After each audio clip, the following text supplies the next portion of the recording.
Hello, my name is Ash, a counselor in training. This is my Relatable study podcast for individuals who need help studying for their NCE, CPCE, and other related counseling exams. I'm going to go through many questions from multiple resources and make the answers relatable to both you and me. So get your listening ears on and let's get studying. What is short-term counseling? Short-term counseling is a time-limited counseling focused on immediate concerns and solutions, and this short-term counseling lasts in between 10 to 20 sessions with 3 to 5 months. Your client is unmotivated to find work because he fears rejection.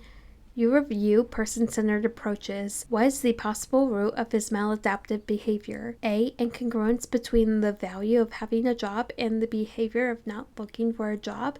B. Irrational beliefs. C. Unhealthy life positions. D. Failure identity.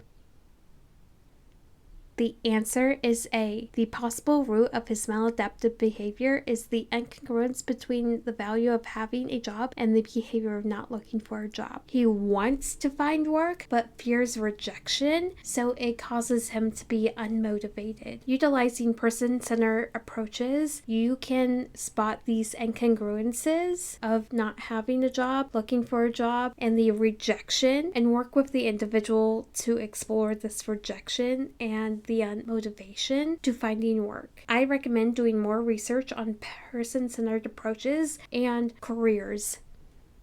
What is situational leadership?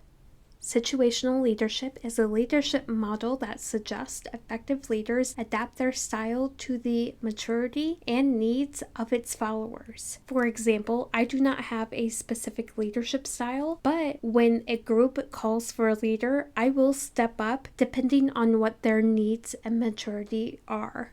An excellent psychological or counseling test would have a reliability coefficient of A, 50, B, 0.90, C, 1.00, D, negative 0.90. The answer is B, 0.90. An excellent psychological or counseling test would have a reliability coefficient of 0.90. 90% of the scores that are measured for the attribution in question may have 10% of the score that is indicative of the error. I highly recommend looking into reliability coefficients of any psychological or counseling test. That is all 5 questions for this episode. Thank you for listening. Keep calm and study on.